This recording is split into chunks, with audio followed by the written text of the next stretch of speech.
ಡೀಟೇಲ್ಸ್ಗಳಿಗೆ ಇದೀಗ ಆದಿತ್ಯ ಇದ್ದಾರೆ ಸಂಪರ್ಕದಲ್ಲಿ. ಆದಿತ್ಯ, ಚೇತನ್ ಲಾವಣ್ಯ ಲವ್ ಸ್ಟೋರಿ ಒಂದು ಕಡೆ, ಮರ್ಡರ್ ಸ್ಟೋರಿ ಒಂದು ಕಡೆ, ಏನು ಕಾರಣ, ಎಷ್ಟು ವಯಸ್ಸು ಇವರಿಬ್ಬರಿಗೂ, 4 ವರ್ಷಗಳಿಂದ ಪ್ರೀತಿ ಅಂತ ಕೇಳಿದ್ದೀವಲ್ಲ, ಏನು ಕಥೆ ಇದು ಅಂತ? ಕುಟುಂಬಸ್ಥರು ಕೊಟ್ಟಿರುವಂತಹ ಒಂದು ಮಾಹಿತಿ ಮತ್ತು ಪೊಲೀಸ್ ಇಲಾಖೆಯಿಂದ ಬಂದಿರುವಂತಹ ಒಂದು ಮಾಹಿತಿ ಆಧಾರದಲ್ಲಿ 4 ವರ್ಷಗಳ ಹಿಂದೆ ಬಂದಿರುವಂತಹ ಒಂದು ಮಾಹಿತಿ ಆಧಾರದಲ್ಲಿ 4 ವರ್ಷಗಳ ಹಿಂದೆಯೇ ಇವರ ಒಂದು ಲವ್ ಬ್ರೇಕಪ್ ಆಗಿತ್ತು. ಸೊ ಲಾವಣ್ಯ ಮತ್ತು ಈ ಚೇತನ್ ಏನಿದ್ದಾರೆ ಇಬ್ರು ಕೂಡ ಪರಸ್ಪರ ಪ್ರೀತಿಸ್ತಾ ಇದ್ರು. ಈಕೆಯದ್ದು ಕೂಡ ಒಂದು ಎಳೆಯ ವಯಸ್ಸು. ಸೊ ಆ ಸಂದರ್ಭದಲ್ಲಿ ಪ್ರೀತಿ ಮಾಡಿದ್ರು, ಆದ್ರೆ ಆ ಬಳಿಕ ಅದು ಕಾರಣಾಂತರಗಳಿಂದ ಬ್ರೇಕಪ್ ಆಗಿತ್ತು. ಮನೆಯವರಿಗೂ ಕೂಡ ಇದ್ರ ಮಾಹಿತಿ ಇತ್ತು. ಮನೆಯವರು ಕೂಡ ಅಷ್ಟೇನು ತಲೆ ಕೆಡಿಸಿಕೊಂಡಿರಲಿಲ್ಲ. ಲಾವಣ್ಯ ಕೂಡ ಯಾವುದೇ ರೀತಿ ಈ ತರ ಟಾರ್ಚರ್ ಮಾಡುವಂತದ್ದು, ನನ್ನನ್ನು ಹಿಂಬಾಲಿಸ್ತಾ ಇದ್ದಾನೆ, ಕೊಡ್ತಾ ಇದ್ದಾನೆ, ಟಾರ್ಚರ್ ರೀತಿಯ ಮಾಹಿತಿಯನ್ನ ಮನೆಯವರಿಗೆ ಕೊಟ್ಟಿರಲಿಲ್ಲ. ಸ್ವತಃ ಆ ಲಾವಣ್ಯ ಅಲ್ಲ ಅವ್ರ ಭಾವ ಮತ್ತೆ ಅವ್ರದ್ದು ಮದುವೆ ಆಗಿರುತ್ತೆ. ಸೊ ಅವರು ಕೂಡ ಇದ್ರ ಬಗ್ಗೆ ಅನೇಕ ಬಾರಿ ವಿಚಾರಣೆ ಮಾಡಿರ್ತಾರೆ. ಯಾಕಂದ್ರೆ ಚೇತನ್ ಇವರದೇ ದೂರದ ಸಂಬಂಧಿ ಆಗಿದ್ದ ಮತ್ತು ಆತನ ಒಂದು ಹಾವಭಾವದ ಬಗ್ಗೆಯೂ ಕೂಡ ಅವರಿಗೊಂದು ಅರ್ಥದಲ್ಲಿ ಅಸಮಾಧಾನ ಆಯಿತು. ಆ ಕಾರಣಕ್ಕೋಸ್ಕರ ನಿರಂತರವಾಗಿ ಲಾವಣ್ಯರ ಬಳಿಯಲ್ಲಿ ವಿಚಾರವನ್ನ ಕೇಳಿದ ಸಂದರ್ಭ ಕೂಡ ಆಕೆ ಅದನ್ನ ಅಲ್ಲಗಳೆದಿದ್ಲು ಅನ್ನುವಂಥ ಒಂದು ಮಾಹಿತಿ ಇತ್ತು. ಆದ್ರೆ ಮೊನ್ನೆ ದಿವಸ ಸಂಜೆ ಆಕೆ ತನ್ನ ಒಂದು ಕೆಲಸವನ್ನ ಮುಗಿಸಿ ಬಿಸಿ ರೋಡ್ನ ಒಂದು KSRTC ಬಸ್ ಸ್ಟ್ಯಾಂಡ್ ನಲ್ಲಿ ಬಸ್ಗಾಗಿ ಕಾದು, ಚೇತನ್ ಏನ್ ಕೆಲಸ ಮಾಡ್ತಾನೆ, ಲಾವಣ್ಯ ಏನ್ ಕೆಲಸ ಮಾಡ್ತಾ ಇದ್ದು, ಏನಾದ್ರೂ ಓದ್ತಾ ಇದ್ರ, ಫ್ಯಾಮಿಲಿ ಬ್ಯಾಕ್ ಗ್ರೌಂಡ್ ಏನು ಅಂತ ಆದಿತ್ಯ?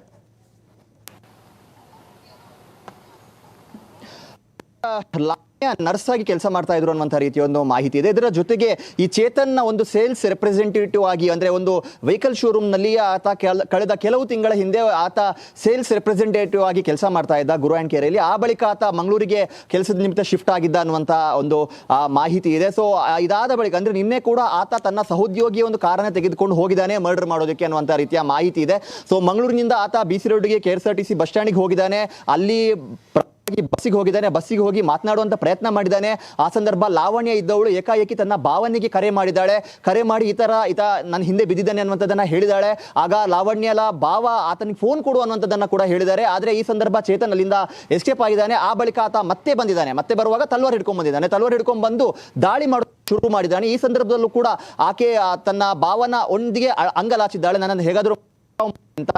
ಆತ ಬಸ್ನಿಂದ ಆಕೆ ಕೆಳಗಡೆ ಇಳಿಸಿ ನಿಂದ ಹಿಗ್ಗಾಮುಗ್ಗ ಮಾಡಿದ್ದಾನೆ. ಅಸಹಾಯಕರಾಗಿ ಆತಂಕವನ್ನ ಎದೆಯಲ್ಲಿ ತುಂಬಿಕೊಂಡು ಅಸಹಾಯಕರಾಗಿ ಅದನ್ನ ಕೇಳಿದ್ದಾರೆ. ಬಳಿಕ ಫ್ರೆಂಡ್ಸ್ಗೆಲ್ಲ, ಅವರದ ಆಸುಪಾಸಿನ ಫ್ರೆಂಡ್ಸ್ಗಳಿಗೆಲ್ಲ ಮಾಹಿತಿಯನ್ನು ನೀಡಿದ್ದಾರೆ. ಆದ್ರೆ ಆ ಸಂದರ್ಭಕ್ಕಾಗ್ಲೇ ಆಕೆಯ ಪ್ರಾಣ ಪಕ್ಷಿ ಹಾರಿ ಹೋಗಿರುವಂತ ಒಂದು ಮಾಹಿತಿ ಇದೆ. ಹಾಗಾಗಿ ಆತ ಅಲ್ಲಿನ ಮರ್ಡರ್ ಮಾಡಿ ಓಟುವಂತ ಒಂದು ವಿಡಿಯೋ ಸೋಷಿಯಲ್ ಮೀಡಿಯಾದಲ್ಲಿ ವ್ಯಾಪಕವಾಗಿ ವೈರಲ್ ಆಗಿತ್ತು. ಅಲ್ಲಿಂದ ಆತ ನೇರವಾಗಿ ಬಂದಿದ್ದಾನೆ. ಮಂಗಳೂರಿನಲ್ಲಿ ತನ್ನ ಸಹೋದ್ಯೋಗಿಯ ಕಾರನ್ನ ವಾಪಸ್ ನೀಡಿ ಮತ್ತೆ ಆತ ತನ್ನಲ್ಲಿ ವಾಮಂಜೂರ್ನ ಚನಾಡಿ ಅನ್ನುವಂಥ ಪ್ರದೇಶಕ್ಕೆ ಹೋಗಿ ಅಲ್ಲಿ ಭಾಷಣ ಒಂದು ವಿಡಿಯೋ ಕೂಡ ಸದ್ಯ ಅಲ್ಲಿ ಕುತ್ಕೊಂಡು ತನ್ನ ಪಾಡಿಗೆ ತಾನು ಕುತ್ಕೊಂಡಿದ್ದ. ಈ ವೇಳೆ ಪೊಲೀಸರಿಗೆ ಇದ್ರ ಬಗ್ಗೆ ಮಾಹಿತಿ ಹೋಗುತ್ತೆ, ಅದನ್ನ ಟ್ರೇಸ್ ಮಾಡಿರ್ತಾರೆ. ಸೊ ವಾಮಂಜೂರು ಪೊಲೀಸರು ಕೂಡ ಅಲ್ಲಿಗೆ ದೌಡಾಯಿಸ್ತಾರೆ, ಬಂಟ್ವಾಳ ಪೊಲೀಸರಿಗೆ ಸಾಥ್ ಕೊಡ್ತಾರೆ. ಸೊ ಆತನನ್ನ ಸದ್ಯ ಅರೆಸ್ಟ್ ಮಾಡಲಾಗಿದೆ. ಆದ್ರೆ ವಿಚಾರಣೆಯ ವೇಳೆ ನಾನು ಕೂಡ ಇಡೀ ಭಾಷಣವನ್ನ ಸ್ವೀಕಾರ ಮಾಡಿರುವಂತ ವಿಚಾರವನ್ನ ಕೂಡ ಆತ ಹೇಳಿದ ಕಾರಣಕ್ಕೋಸ್ಕರ ಆತನನ್ನ ಬಂಟ್ವಾಳದ ಸರ್ಕಾರಿ ಆಸ್ಪತ್ರೆಗೂ ಕೂಡ ದಾಖಲಾಗಿತ್ತು. ಅಲ್ಲಿಂದ ಹೆಚ್ಚಿನ ಚಿಕಿತ್ಸೆಗಾಗಿ ಮಂಗಳೂರಿನ ವೆನ್ಲಾಕ್ ಆಸ್ಪತ್ರೆಗೂ ಕೂಡ ಆತನನ್ನ ಸದ್ಯ ಶಿಫ್ಟ್ ಮಾಡಲಾಗಿರುವಂತದ್ದು. ಇದರ ಒಂದಿಗೆ ರಮಾಕಾಂತ್ ಆತ ಮರ್ಡರ್ ಮಾಡಿದ ಬಳಿಕ ತನ್ನ ಮನೆಯವರಿಗೂ ಕೂಡ ಕರೆ ಮಾಡಿ ಹೇಳಿದಾನೆ, ಅಂದ್ರೆ ನಾನು ಆಕೆಯನ್ನ ಮರ್ಡರ್ ಮಾಡಿದ್ದೀನಿ, ಸೊ ನಾನು ಕೂಡ ಈಗ ಸಾಯ್ತಾ ಇದ್ದೀನಿ, ನನ್ನ ಸಾವಿಗೂ ಕೂಡ ಅಂತ್ಯಕ್ರಿಯೆಗೆ ಬೇಕಾದಂತ ವ್ಯವಸ್ಥೆಗಳೆಲ್ಲ ಹುಡುಗಿ ನಿರಾಕರಣೆಗೆ ಏನ್ ಕಾರಣ ಅಂತ ಗೊತ್ತಾಗಿದ್ಯಾ ಆದಿತ್ಯ? ಪ್ರೀತಿ ನಿರಾಕರಣೆಗೆ ಏನ್ ಕಾರಣ? ಹುಡುಗಿಗೇನಾದ್ರೂ ಬೇರೆ ಸಂಬಂಧ ನೋಡಿದ್ರಾ, ಮದುವೆ ಮಾಡಬೇಕು ಅಂತ ಇದ್ರಾ? ಈ 4 ವರ್ಷಗಳ ಹಿಂದೆ ಬ್ರೇಕಪ್ ಅಂತ ನೀವಾಗಲೇ ಹೇಳ್ತಾ ಇದ್ರಿ. ಎಷ್ಟು ವರ್ಷಗಳು ಲವ್ ಮಾಡಿದ್ರು? ಯಾವಾಗಿಂದ ಈ ಪ್ರೀತಿ ಇತ್ತು ಗೊತ್ತಾಗಿದ್ದು ಏನಾದ್ರು? ರಮಕಾಂತ್, ಹೌದು, ಈಗ ಆಕೆಗೆ ಸರಿಸುಮಾರು 22-23 ವರ್ಷ. 4 ವರ್ಷ ಅಂದ್ರೆ ಅದು ಮೆಚುರಿಟಿ ಇಲ್ದ ಇರುವಂತ ಒಂದು ಟೈಮ್. ಮತ್ತು ಈತ ದೂರದ ಒಂದು ಸಂಬಂಧಿ ಕೂಡ ಆಗಿದ್ದ. ಇವರು ಬೇರೆ ಬೇರೆ ಫಂಕ್ಷನ್ ಗಳಲ್ಲಿ ಮೀಟ್ ಆಗ್ತಾ ಇದ್ರು. ಆ ಸಂದರ್ಭದಲ್ಲಿ ಇವರಿಗೆ ಪ್ರೇಮಾಂಕುರ ಆಗಿತ್ತು. ಮತ್ತು ಚೇತನ್ನ ಒಂದು ಹಾವಭಾವದ ಬಗ್ಗೆಯೂ ಕೂಡ ಈ ಲಾವಣ್ಯ ಕುಟುಂಬಸ್ಥರಿಗೆ ಮೊದಲಿನಿಂದಲೂ ಕೂಡ ಒಂದು ಅರ್ಥದಲ್ಲಿ ಅಸಮಾಧಾನ ಇತ್ತು. ಅಂದ್ರೆ ಆತನ ಬಿಹೇವಿಯರ್ ಆಗಿರ್ಬೋದು, ಅಂದ್ರೆ ಆತ ತೀರಾ ಮೆಂಟಲಿ ಅನ್ಫೌಂಡೆಡ್ ತರಾನೇ ಆತ ಬಿಹೇವ್ ಮಾಡ್ತಾ ಇದ್ದ. ತುಂಬಾ ಏಕಾಂಗಿ ಆಗಿದ್ದ, ತುಂಬಾ ಸೈಲೆಂಟ್ ಆಗಿದ್ದ. ಯಾವುದೇ ಫಂಕ್ಷನ್ ಹೋದ್ರು ಕೂಡ ದೂರದ ಸಂಬಂಧಿ ಆಗಿದ್ರು ಕೂಡ ಯಾರೊಂದಿಗೂ ಕೂಡ ಜಾಸ್ತಿ ಬೆರಿತಾ ಇರಲಿಲ್ಲ ಅನ್ನುವಂತ ಮಾಹಿತಿಯನ್ನ ಕೂಡ ಲಾವಣ್ಯ ಭಾವ ಮಾಹಿತಿಯನ್ನ ನೀಡ್ತಾ ಇದ್ರು. ಸೊ ಅವ್ರಿಗೂ ಕೂಡ ಒಂಥರ ಆತನ ಬಗ್ಗೆ ಅಸಮಾಧಾನ ಅಸಮಾಧಾನ ಆಯಿತು. ಈ ಅಸಮಾಧಾನದ ಕಾರಣದಿಂದಲೇ ಇವರ ಬ್ರೇಕಪ್ ಆಗಿರುವಂತಹ ಸಾಧ್ಯತೆಗಳು ಕೂಡ ಇದೆ. ಮತ್ತು ನಿರಂತರವಾಗಿ ಆ ಒಂದು ಲವ್ ಏನ್ ಬ್ರೇಕಪ್ ಆಗಿದೆ ಅನ್ನೋ ಸಂದೇಶವನ್ನ ಬಹಳ ಸ್ಪಷ್ಟವಾಗಿ ಲಾವಣ್ಯ ಅವರ ಮನೆಯವರಿಗೂ ಕೂಡ, ಅಂದ್ರೆ ಆಕೆಯ ಕಸಿನ್ ನಿನ್ನೆ ಮಾತಾಡುವ ಸಂದರ್ಭದಲ್ಲಿ ಎಲ್ಲವನ್ನ ಕೂಡ ಆಕೆ ಹಂಚಿಕೊಂಡಿದ್ಲು. ಇದರ ಬ್ರೇಕಪ್ ಆಗಿದೆ ಅನ್ನುವಂತ ವಿಚಾರವನ್ನ ಕೂಡ ಆಕೆ ಭಾವನೊಂದಿಗೆ ಕಸಿನ್ ನೊಂದಿಗೆಲ್ಲ ಹಂಚಿಕೊಂಡಿದ್ಲು. ಅದು ಅಲ್ಲಿಗೆ ಮುಗಿದ ಅಧ್ಯಾಯ ಅನ್ನುವಂಥದ್ದು ಕುಟುಂಬಸ್ಥರ ಮನಸ್ಸಲ್ಲಿ ಇದ್ದಿದ್ದು. ಆದ್ರೆ ಈತ ನಿರಂತರವಾಗಿ ಟಾರ್ಚರ್ ಮಾಡ್ತಾ ಇದ್ದ ಅನ್ನುವಂಥ ಒಂದು ಮಾಹಿತಿ ಕೂಡ ಇದೆ. ಆದ್ರೆ ಲಾವಣ್ಯ ಎಲ್ಲೋ ಒಂದು ಕಡೆ ಇದನ್ನ ಮನೆಗೆ ಒಪ್ಪಿಸುವಲ್ಲಿ ಹಿಂದೇಟು ಹಾಕಿದ್ಲ ಅಥವಾ ಅದನ್ನ ತೀರಾ ಇಗ್ನೋರ್ ಮಾಡಿದ್ಲ.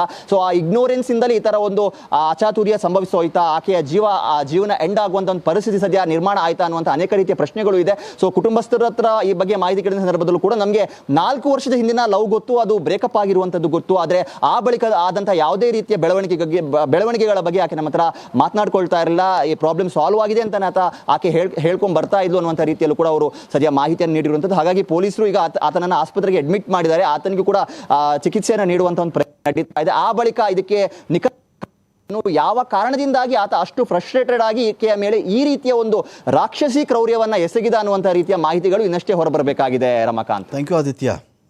ಗೊತ್ತಿಲ್ಲ ಇಲ್ಲಿ ಏನು ನಡೀತಿದೆ, ಏನಾಗ್ತಿದೆ ಅಂತ ಹೇಳಿ. ಈ ಪ್ರೀತಿ ಪ್ರೇಮದ ವಿಚಾರದಲ್ಲಿ ಬಹಳಷ್ಟು ಎಚ್ಚರಿಕೆಯಿಂದ ಹೆಜ್ಜೆ ಇಡಬೇಕಾಗತ್ತೆ. ಪ್ರೀತಿ ನೀವು ಮಾಡುವುದೇ ಆದರೆ ಯಾಕೆ ಮಾಡಿದ್ರಿ ಅಂತ ಫಸ್ಟು ಆ ಕಾರಣ ಇಟ್ಕೊಳ್ಳಿ. ಯಾಕೆ ಮಾಡ್ತಾ ಇದ್ದೀವಿ ನಾವು ಲವ್, ಏನು ಕಾರಣಕ್ಕೆ ನಾವು ಶುರು ಮಾಡ್ಕೊಂಡಿದ್ದೀವಿ ಪ್ರೀತಿ ಅಂಥೇಳಿ. ಶುರು ಮಾಡಿದ ಮೇಲೆ 1 ವರ್ಷವೋ 2 ವರ್ಷವೋ 3 ವರ್ಷವೋ 4 ವರ್ಷವೋ ಒಂದು ಅನ್ಯೂನ್ಯತೆನೋ, ಒಂದು ಬಾಂಧವ್ಯನೋ, ಒಂದು ಹುಚ್ಚೋ, ಬಿಟ್ಟಿರೋಕ್ಕೆ ಆಗದಿರುವಂತಹ ಒಂದು ಬಾಂಧವ್ಯವೋ ಏನೋ ಒಂದು ಬೆಳೆದು ಬಿಡುತ್ತೆ. ಆಲ್ ಆಫ್ ಅ ಸಡನ್ ಇಬ್ಬರಲ್ಲಿ ಯಾರೋ ಒಬ್ಬರು ಸ್ಟಾಪ್ ಅನ್ನೋ ಒಂದು ಬಟನ್ ಒತ್ತುಬಿಡ್ತಾರೆ. ಸ್ಟಾಪ್, ಸಾಕು, ಬೇಡ, ಬ್ರೇಕಪ್. ಈ ಬಟನ್ ಒತ್ತುಬಿಟ್ಟಾಗ ಇನ್ನೊಬ್ಬರಲ್ಲಿ ಆ ಭಾವ ತೀವ್ರತೆ ಯಾವ ವ್ಯಕ್ತಿ ಬಟನ್ ಒತ್ತಿದ್ರಲ್ಲ ಅಷ್ಟೇ ಸಮಕ್ಕಿರಬೇಕು. ಆಯಿತು, ನೀನು ಬಟನ್ ಒತ್ತುಬಿಟ್ಟು ನಾನು ಸ್ಟಾಪ್ ಮಾಡಿಬಿಡ್ತೀನಿ, ಈ ಥರದ್ದು ಕಡಿಮೆ. ಎಲ್ಲ ಕಡೆ ಆಗಲ್ಲ ಇವೆಲ್ಲವೂ. ಇಬ್ಬರು ಆಯ್ತಪ್ಪ ನಮ್ಮಿಬ್ರಿಗೇನೋ ಬರ್ತಾ ಇಲ್ಲ, ಬೇರೆ ಬೇರೆ ಆಗಿಬಿಡೋಣ ಅಂತ ಕೆಲವರು ಬೇರೆ ಆಗ್ತಾರೆ. ಆದರೆ ಇನ್ನೊಂದು ಕಡೆ ಆ ಥರ ಆಗಲ್ಲ. ಕೆಲವು ಕಡೆ ಏನಾಗ್ಬಿಡುತ್ತೆ ಅಂದರೆ ಒಬ್ಬ ವ್ಯಕ್ತಿ ಅದೇ ತೀವ್ರತೆಯಲ್ಲೇ ಚಲಿಸ್ತಾ ಇರ್ತಾನೆ, ಬಿಟ್ಟಿರೋಕ್ಕಾಗಲ್ಲ. ಅವಳೇ ಮತ್ತು ಅವಳೇ ಪ್ರೀತಿ, ಅವಳೇ ನನಗೆ ಎಲ್ಲವೂ, ಅವಳೇ ನನ್ನ ಬದುಕು, ಬಾಳು, ಹೃದಯ, ಹಾರ್ಟು, ಏನೇನೋ ಅಂದ್ಕೊಂಡು ಏನು ಮಾಡಿಬಿಡ್ತಾರೆ. ಆ ಬಿಟ್ಟಿರೋಕ್ಕಾಗದಿರುವ ಅಸಹನೆ ಒಂದು ಕಡೆ, ಎರಡನೆಯದು ಇನ್ಯಾರನ್ನೋ ಮದುವೆ ಆಗಿಬಿಡ್ತಾಳೆ ಇವಳು ಇನ್ಯಾರನ್ನೋ ಲವ್ ಮಾಡ್ತಾ ಇದ್ದಾಳೆ, ಇನ್ನೇನೋ ಇವಳು ಜೀವನ ಇದ್ದುಬಿಟ್ಟಿದೆ, ಇವಳು ಪಾಡಿಗೆ ಇವಳು ಇನ್ನೊಂದು ಜೀವನ ನೋಡ್ಕೊಂಡು ಹೊರಟುಬಿಟ್ಲಲ್ಲ, ನನ್ನ ಕಥೆ ಏನು. ಅಥವಾ ವೈಸಾ ವರ್ಸ, ಹುಡುಗಿ ಕಡೆಯಿಂದನೂ ಹುಡುಗ ಹಿಂಗೆ ಮಾಡಿಬಿಟ್ನಲ್ಲ ನನಗೆ, ಇವನ ಪಾಡಿಗೆ ಇನ್ನೊಂದು ಹುಡುಗಿ ನೋಡ್ಕೊಂಡು ಇವನು ಮದುವೆ ಆಗಿಬಿಟ್ಟು ಹೋಗ್ಬಿಟ್ಟ, ಇನ್ನೊಬ್ಬಳು ಲವ್ ಮಾಡ್ತಾ ಇದ್ದಾನಂತೆ ಅಂದಾಗ ಹುಡುಗಿ ಕೂಡ ಅಷ್ಟೇ, ಅವಳು ಸೂಸೈಡ್ ಮಾಡ್ಕೊಳ್ಳೋದು. ಹೆಚ್ಚು ಕಡಿಮೆ ಆ ಥರ ಹುಡುಗಿಯರು ಸಾಯಿಸಿರೋ ಕೇಸ್ಗಳು ಕಡಿಮೆ ಹುಡುಗನನ್ನು. ಆದರೆ ಸೂಸೈಡ್ ಮಾಡ್ಕೊಂಡಿರೋದು, ನೇಣು ಹಾಕ್ಕೊಳ್ಳೋದು, ಇನ್ನೊಂದು ಮತ್ತೊಂದು ಇವು ನಾವು ಕೇಳಿದ್ದೀವಿ. ಹಾಗಾಗಿ ಒಂದು ಆ ಪ್ರೀತಿಗೆ ಇಳಿಬೇಡಿ. ಈ ಸಾಯಿಸುವ ಸಂದರ್ಭ, ಆ ಥರದ ಪರಿಸ್ಥಿತಿಯನ್ನು ತಂದುಕೊಳ್ಳಬೇಡಿ. ಲವ್ ಮಾಡೋಕ್ಕೆ ಮುಂಚೆನೇ ಯೋಚನೆ ಮಾಡಿದ ಮೇಲೆ ನೀವು ಮದುವೆ ಆಗಬೇಕು ಅಂತಿದ್ರೆ ಮದುವೆ ಆಗಿ 3-4 ವರ್ಷಗಳ ಕಾಲ ಇಬ್ಬರು ತೇಲಾಡಿ ಓಲಾಡಿ ಸುತ್ತಾಡಿ ಎಲ್ಲವೂ ಕೂಡ ಒಂಥರ ನಿಮ್ಮನ್ನು ಬಿಟ್ಟು ಅವ್ರಿರೋಕ್ಕಾಗಲ್ಲ, ಅವ್ರನ್ನ ಬಿಟ್ಬಿಟ್ಟು ನೀವಿರೋಕ್ಕಾಗಲ್ಲ ಎನ್ನುವ ಮಟ್ಟಕ್ಕೆ ಬಂದ ಮೇಲೆ ಆ ನಿರಾಕರಣೆ ಇದೆಯಲ್ಲ, ಅದು ಸಾವಿಗೆ ಸಮ ಅಂತ. ಆ ನಿರಾಕರಣೆ ಸಾವಿಗೆ ಸಮ. ಯಾರೇ ವ್ಯಕ್ತಿ ಕೊಂದಿರಲಿ ಅವನೇನು ಯೋಚನೆ ಮಾಡ್ತಾನೆ ಅಂದರೆ, ಇದಕ್ಕಿಂತ ಇನ್ನೇನಿದೆ ನನ್ನ ಲೈಫಲ್ಲಿ, ಇವಳನ್ನೇ ಕಳ್ಕೊಂಡ ಮೇಲೆ ನನಗಿನ್ನೇನು ಬೇಕು, ಇವಳನ್ನು ಕಂಡುಕೊಂಡಾಗ ನನ್ನ ಬದುಕು, ಇವಳನ್ನು ಕಳ್ಕೊಂಡಾಗ ನನ್ನ ಸಾವು ಅಂತ. ಈ ಮಟ್ಟಕ್ಕೆ ನಿರ್ಧಾರ ಮಾಡಿಯೇ ಈ ತೀವ್ರತೆಗೆ ಇಳಿದು ಈ ಥರ ಆಗೋದು. ನನಗಿಲ್ಲದ ಇನ್ಯಾರಿಗೂ ಸಿಗಬಾರ್ದು. ಸೇಡಿಸ್ಟ್ ಮೆಂಟಾಲಿಟಿ ಅವೆಲ್ಲವೂ ಕೂಡ, ನನಗಿಲ್ಲದ ಇನ್ಯಾರಿಗೂ ಸಿಗಬಾರ್ದು. ಸೊ ಅಲ್ಲಿವರೆಗೂ ಯಾಕೆ ತಂದುಕೊಳ್ತೀರಿ ಇದನ್ನು? ಎಷ್ಟೋ ಜನ ಆವಾಗ ಬುದ್ಧಿ ಇರಲಿಲ್ಲ, 18 ವಯಸ್ಸಲ್ಲಿ ಲವ್ ಮಾಡಿಬಿಟ್ಟೆ, 17 ವಯಸ್ಸಲ್ಲಿ ಲವ್ ಮಾಡಿಬಿಟ್ಟೆ, ಬುದ್ಧಿ ಇರಲಿಲ್ಲ, ಈಗ ಬುದ್ಧಿ ಬಂದುಬಿಟ್ಟಿದೆ, ಈಗ ಜೀವನ ಸೆಟ್ಲ್ ಆಗಬೇಕು, ಇನ್ನೂ ಒಳ್ಳೆಯವನು ಬೇಕು, ಇನ್ನೂ ದುಡ್ಡಿರೋನು ಬೇಕು, ಇನ್ನೂ ಚೆನ್ನಾಗಿ ಓದ್ಕೊಂಡಿರೋನು ಬೇಕು, ಕಾರ್ ಇರೋನು ಬೇಕು. ಈ ತೀರ್ಮಾನಗಳಿಗೆ ಆ ಹುಡುಗ ಇಮ್ಮಿಡಿಯೇಟ್ಲಿ ಮ್ಯಾಚ್ ಮಾಡೋಕ್ಕಾಗಲ್ಲ.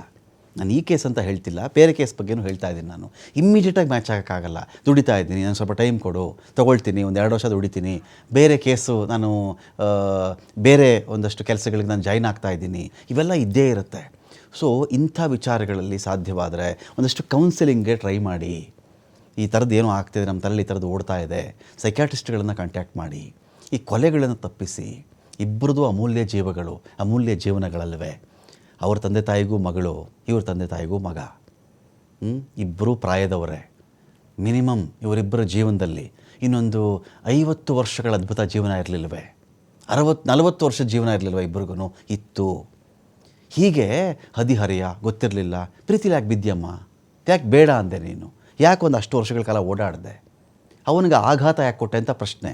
ಬೇರೆ ಕೇಸಲ್ಲಿ ಹುಡುಗ ಮೋಸ ಮಾಡಿರ್ತಾನೆ, ಯಾಕೆ ಹುಡುಗಿ ಅಂತ ಆಘಾತ ಮಾಡಿದೆ ನೀನು, ಇವೆಲ್ಲ ಇದೆಯಲ್ಲ, ಇವುಗಳಿಗೆ ನೀವು ಸಲ್ಯೂಷನ್ ಕಂಡುಕೊಳ್ಳದ ಹೊರತು ಒಂದಿಷ್ಟು ಉದ್ದದ ಲೋಹದ ತುಣುಕಿನ ಕೈಗೆ ನೀವು ಬುದ್ಧಿ ಕೊಟ್ಟುಬಿಡೋದಿದೆಯಲ್ಲ, ಇಷ್ಟೇ ಇಷ್ಟದ ಲೋಹದ ತುಣುಕು, ಒಂದು ಲೋಹದ ಪೀಸು ಸ್ವಲ್ಪ ಶಾರ್ಪ್ ಮಾಡಿರ್ತಾರೆ, ಕುತ್ತಿಗೆ ಕತ್ತರಿಸ್ಬಿಡ್ತೀರಾ, ಚಾಕುಲ್ ಚುಚ್ಚಿಬಿಡ್ತೀರಾ, ಇನ್ನೇನೋ ಮಾಡಿಬಿಟ್ಟು ತಳ್ಳಿಬಿಡ್ತೀರಾ, ಮುಗಿಸ್ಬಿಡ್ತೀರಾ. ನೋ, ನಿಮ್ಮ ಲೈಫ್ ಅಷ್ಟೇ ಅಲ್ಲ, ಅದರ ಬಿಯಾಂಡ್ ಇದೆಯಲ್ಲ, ಏನೋ ಅದ್ಭುತ ಜೀವನ ಇರ್ಬೋದು.